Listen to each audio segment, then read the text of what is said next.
Now, in this program, we will discuss the Elias Linberg file. Disappearance or fiction? Stockholm, 1972. It is winter, and the night air carries the kind of silence that makes you feel uneasy. The train station is almost deserted. Pale yellow lamps flicker above the empty platform. A soft fog drifts between the tracks, swallowing sound. And then, small footsteps. A boy, no older than 5, walks slowly across the platform. He looks ordinary. Blonde hair, blue eyes. The very picture of an innocent Swedish child. But in that moment, as the fog thickens, something feels wrong. He hesitates. He looks back over his shoulder, as if hearing a voice no one else can. And then, he steps into the shadows. From that night forward, Elias Linberg was never seen again. Was this the disappearance of a real child? Or the birth of one of the most mysterious legends of the 20th century? Before that night, there were already whispers. Elias was no ordinary boy. Teachers said he could solve problems that university students struggled with. His notebooks were filled with long equations, symbols drawn with a hand too steady for his age. Neighbors remember seeing him staring at the sky for hours. One evening, he pointed at a dark corner of the heavens and said, "There's a cluster of stars no one has mapped yet." At the time, people laughed. How could a child know such things? But years later, astronomers confirmed new star systems in those very coordinates. Coincidence? Or something more? When adults asked him where all this knowledge came from, Elias would only smile. His answer was always the same. "When I sleep, they tell me." Who were they? Imaginary friends? Beings from another world? Or voices born from the corners of his own extraordinary mind? What is more disturbing? That a 5-year-old could invent such stories? Or that he might have been telling the truth? At first, Elias was not taken into a laboratory as an experiment. He was brought there as a curiosity. Professors at Stockholm University wanted to understand if the rumors were true. They placed electrodes on his head to measure brain activity during sleep. His mother sat in the corner of the room, clutching her hands together, whispering to him, "It will be over soon, my boy." She was not convinced this was right. Watching her son treated like a subject in a cage, it tore at her. The scientists wanted proof. Could a child really speak unknown languages in his sleep? Could he write things he never learned? On the first night, Elias fell asleep quickly. At first, only steady breathing. Then, a sudden twitch, his hand moved across the sheet, drawing shapes in the air. He whispered a string of numbers, his voice trembling, as if answering a question no one in the room had asked. One of the younger researchers leaned forward, fascinated. Another shook his head. He's parroting things he overheard. Children do this. Nothing extraordinary. But then, Elias spoke again. His words were not Swedish. They weren't English either. His mother gasped, covering her mouth. By the third night, the experiments grew heavier. A notebook was placed in his hands while he slept. His small fingers clutched the pencil and began to sketch. Circles, spirals, and finally, a star-like pattern. When he woke, he stared at the page with wide eyes, confused. "I didn't draw this," he whispered. Some scientists celebrated. "This is groundbreaking," they said. Others muttered that this was unethical, pushing a child beyond his limits. His mother agreed. She begged them to stop. "He is only a boy. You don't know what this is doing to him. But the tests continued. Night after night, Elias spoke of things he could not possibly know. Each word pulled the room further into silence, further into fear. What were they chasing? Scientific discovery? Or a door that should never have been opened? They called it the Little Black Book. It was no bigger than a child's school diary. Its cover worn soft from small hands, carrying it everywhere. Inside, however, was something no one could explain. Page after page, filled with numbers, long strings like coordinates, circles, spirals, and strange symbols, repeated again and again. Between them, dates, some from the past, some from the future. Next to one date was scribbled the phrase, "The gray smoke." Next to another, "The tower's fall." When the notebook was shown to Elias, he stared at it as if it didn't belong to him. Sometimes he would say, "I don't remember writing that." Other times, he would close the book quickly, whispering, "They'll be angry if I show you." To the believers, this was proof, predictions, prophecies, written by a child. They compared the notes to real events, fires, disasters, even wars. But skeptics insisted the opposite. Children draw strange things all the time. Only after tragedy do we project meaning onto their scribbles. One page in particular still haunts those who saw it. A drawing of two tall rectangles, with dark lines crisscrossing above them, like smoke or falling debris. Some swore it looked like the future. Others said it was nothing but two buildings and a child's messy imagination. The notebook divided the room. Scientists wanted to lock it away, catalog it as data. Elias' mother wanted to burn it. But the book remained, a fragile object, carrying questions that have never been answered. What do you think? Was it the secret diary of a prophet in the making? Or just the doodles of a boy trapped inside the expectations of adults, desperate for a miracle? The year was 1972. The world was divided in two, East and West, capitalism and communism. The Cold War was not just fought with bombs or tanks, it was fought with secrets, knowledge, and fear.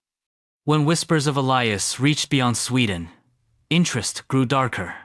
Could a child who spoke unknown words in his sleep become a weapon? Could his strange visions reveal the future of battles, disasters, even wars? Rumors claimed that both the United States and the Soviet Union sent men to Sweden. Not soldiers, but men in suits, with polite smiles and sharper eyes. They asked quiet questions. Where is the boy? What has he said? Do you still have the notebook? Inside the university, arguments broke out. Some professors wanted to cooperate. If governments take this seriously, we must share the data, they said. Others resisted. This is a child, not a tool of war. And Elias' mother? She pleaded for them to stop. He's only a boy. Do you want to tear him apart for politics? But fear is louder than reason. The more Elias spoke in his sleep, the more his words spread across borders. A few sentences about fire or smoke could shake entire rooms of men in power. Some claimed he was hidden away under secret protection. Others believed he was targeted, too dangerous to be left free. No documents survive. No proof has ever been shown. Only the rumors that a 5-year-old child became a piece on the greatest chessboard of the 20th century. So, what was Elias Linberg in the eyes of the Cold War? A prophet? A prodigy? Or just a pawn? A night, when the lights dimmed and the machines clicked on, the room seemed to change. The silence before Elias spoke was almost unbearable. His mother held her breath. The researchers leaned forward, pens ready, waiting for the boy's first words. Sometimes it began with numbers: 7, 14, 19, return. Other times, words in no known language, a flowing stream of sounds that chilled the room. His voice was thin but steady, as if he were not speaking to those in the lab, but answering someone else. One night, he whispered of fire. A city burns by the sea. Smoke covers the sky. Another night, his words were stranger still. 2 towers. They will fall. The researchers exchanged uneasy glances. His mother pressed her hands to her face. The skeptic in the corner muttered, "Children dream. That is all this is." But no one could ignore how Elias's voice changed, sometimes older, sometimes colder, like it wasn't really him at all. On the tapes, his breathing was slow, even. Then, suddenly, a phrase would slip through so clear, so deliberate, that even the doubters fell silent. "Not here. They are listening. I am not alone." The whispers grew more unsettling with each night. Some believed he was predicting disasters. Others thought he was channeling something no one wanted to name. And every morning, when Elias awoke, he looked at the faces around him with innocent confusion. "I don't remember." He would say, "Did I talk again?" A child caught between waking and dreaming. A voice caught between this world and another. What was truly speaking through Elias Linberg at night? His own imagination, or something that borrowed his voice? Outside the laboratory, there was always one figure waiting. Elias's mother. She never left his side. She sat in the hallway through long nights, clutching a blanket around her shoulders, listening to the hum of the machines behind the door. When she was finally allowed to see him, she would kneel down and whisper, "It's over now. You're safe." But was he? The family refused interviews. They avoided reporters. When neighbors asked about Elias, his mother only shook her head. "He is not well." Some say she was protecting him. Others claim she was silenced. And then came the rumors of the tapes. Every night in the lab was recorded, reel after reel of his voice in sleep. The researchers spoke of 3 tapes that survived, but whispers spread of a 4th. That missing tape became the heart of the mystery. What was on it? Some claimed it held Elias's clearest visions, specific places, specific dates. Others insisted the tape never existed, that it was invented to make the legend stronger. The mother backed the university. "Destroy them. This is my child, not your experiment." But the professors refused. "This is knowledge," they said. Knowledge to some, a curse to her. Years later, no one knows where the recordings are. Locked in some archive, destroyed in secret, or sitting in a box, forgotten in an attic. The silence of his family, the missing tape, the unanswered questions together, they deepened the legend. Because sometimes what we cannot see frightens us far more than what we can. Years passed. The boy with the whispers became a teenager. But with every year, he grew quieter. His laughter faded. His eyes seemed distant, as if part of him was already elsewhere. At 16, Elias rarely spoke. He spent long hours staring at the sky from his bedroom window, drawing the same spirals over and over. His mother worried. The professors pressed for more tests. Elias himself only seemed to wait. Then, one winter night, he finally broke his silence. He turned to his mother and said, "I must join them now." Those were the last words anyone remembers. The next morning, his bed was empty. No sign of struggle, no footprints in the snow. His clothes and belongings remained as if he had simply walked out the door and vanished. Some said he ran away. Others believed he was taken. His mother insisted that he could not have left without help. "He was my boy," she cried. "He would not leave me." But no body was ever found. No police report was filed. No obituary was written.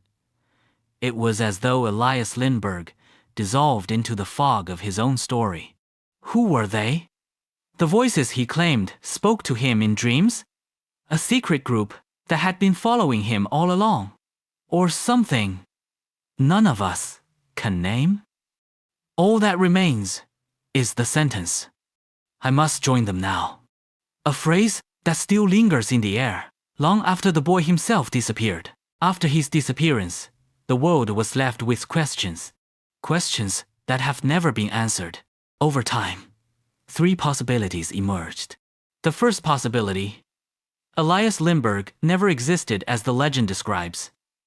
The entire story was a fabrication, an internet myth, a collection of rumors woven into something larger than life. A story told so many times, it began to feel real. The second possibility: Elias was real, but human. A gifted boy with extraordinary intelligence, whose abilities were exaggerated by those desperate for meaning. Each whisper became prophecy. Each drawing became omen. The truth drowned in the storm of speculation. The third possibility: Elias truly touched something beyond us. His whispers were not imagination. His drawings were not scribbles. His disappearance was not escape, but a passage. Perhaps he joined the voices he claimed had guided him all along. Which of these is true? No documents survive. No photographs are certain. Only the notebook, the rumors of the tapes, and the echo of a child's last words. And yet his story refuses to die. Every few years, it resurfaces. On forums, in videos, whispered in the corners of the internet. Each time, new details are added, new connections are drawn. Perhaps this is the real mystery. Not whether Elias existed, but why we need him to exist. Because stories like this remind us of the limits of our understanding. They force us to ask, what is memory?